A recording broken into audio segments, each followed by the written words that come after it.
今天呢，我拒绝了一个99年来找对象的姑娘。其实我现在的心情还是很复杂的。她的年龄真的很好，但是我不明白究竟是什么让她会有现在这种思想，择偶要求真的是非常赶要。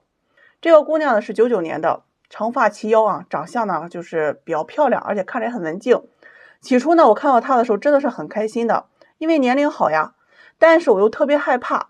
因为这个年龄如果提的择偶要求很离谱的话，那就相当于一颗定时10年的炸弹，比大龄剩女比普信男那些都有过之而无不及。结果呢，就是你越担心他越来什么。这个姑娘呢，就是去年刚大学毕业，现在呢也没有上班，在家里去备考那个老师。父母呢亲戚就是催着她抓紧找对象。于是这个姑娘就跟我联系这择偶标准呢一共是9条。而且要求是缺一不可。这第一条呢，就是净身高180以上，体重不能超过160。第二条呢，是年龄在25到28岁，事业有成者，年薪50万以上。第三条呢，是房子必须全款，在市中心，面积不能低于120平，而且是豪华精装修，可以拎包入住那种。这第四条就是本硕以上学历博士优先考虑。第5条呢是父母家庭条件优越，本地有住房，身体健康，有退休，爱干净。还有一点就是穿着打扮要洋气。那关于这个呢，我还先问了他一下为什么要求洋气呢？他说呢，奶奶带大孩子如果太土会影响孩子智力。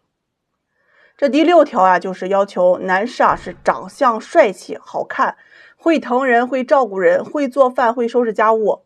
后面几条呢我就不详细说了，大概就是睡觉不打呼噜，这个吃饭不吧唧嘴，爱干净，爱打扮，说话好听，情商高等等。具体我也记不太清楚了，反正就很多。还有一条就是男士的皮肤要白，这个手指要细，会浪漫，会唱歌。以上这些要求是缺一不可呀。我听完当时的表情都是蒙住的，就是在现场我待了真的是有2到3分钟。我就想不明白为什么会提这些要求，因为他给我的这个外表印象就是那种很乖乖女很听话也很温柔的感觉，但是我就没有想到他的择偶要求就是这么的不切实际。我有问他为什么会这么提要求，他说自己足够优秀而且配得上，说自己身材好，长相也漂亮正在考老师，这个男人呢都喜欢找老师当对象。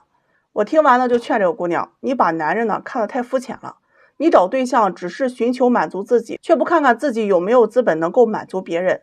说的现实一点，满足这种要求的男人，电视剧里都不敢这么虚构。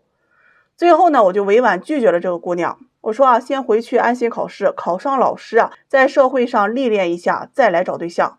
最后我想说不论任何人来找对象，你只有先看清楚自己，才会看清楚你的婚姻。最后保佑所有的这个小精灵们，你们许愿的时候一定要切实际一点。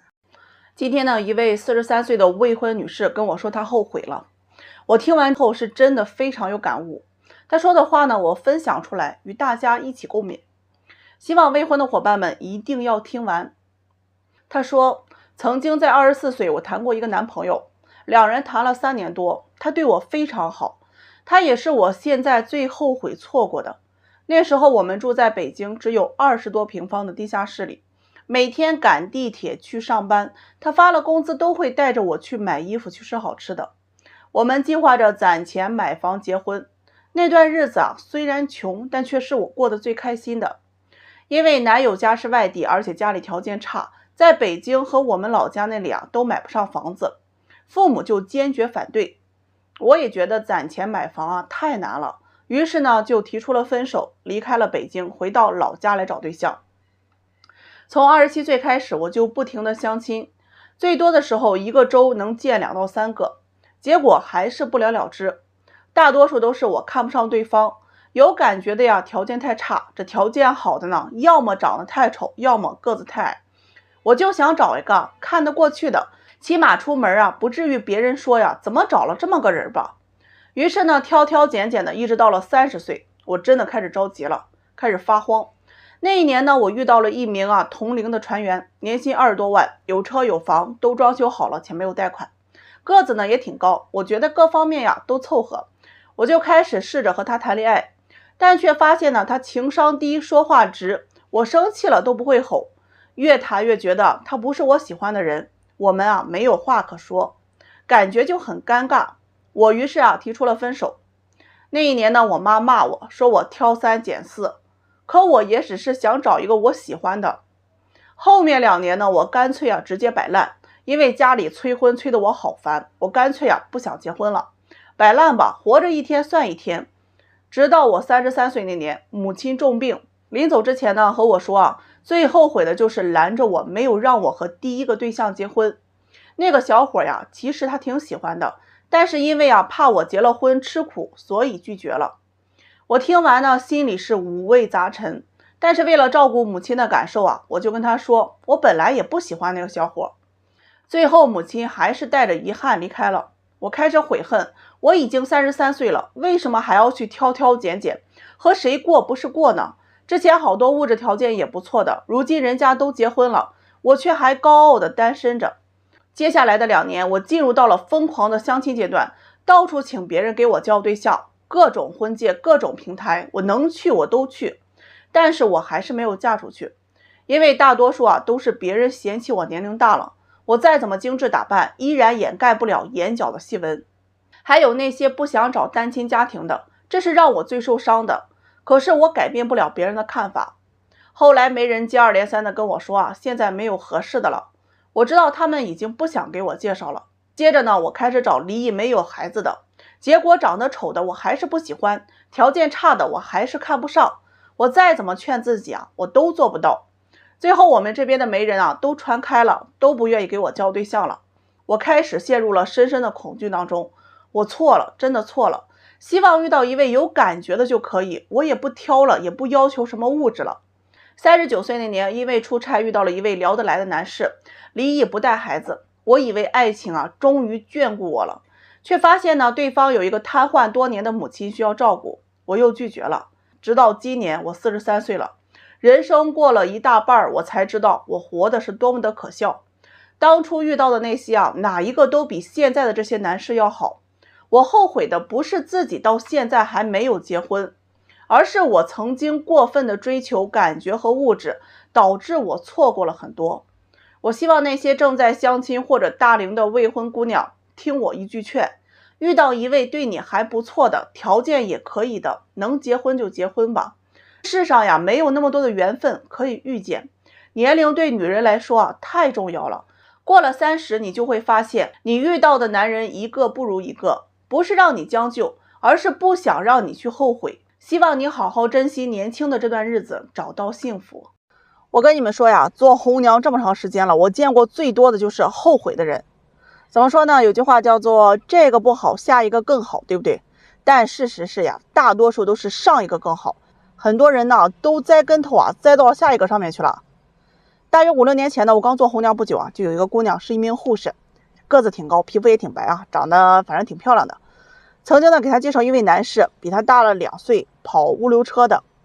这个每次2人见面啊，男士啊人家都比较体贴啊，给女士啊带自己包的这个水饺，包括这个包子啊、馅饼、馒头啊等等，什么都有。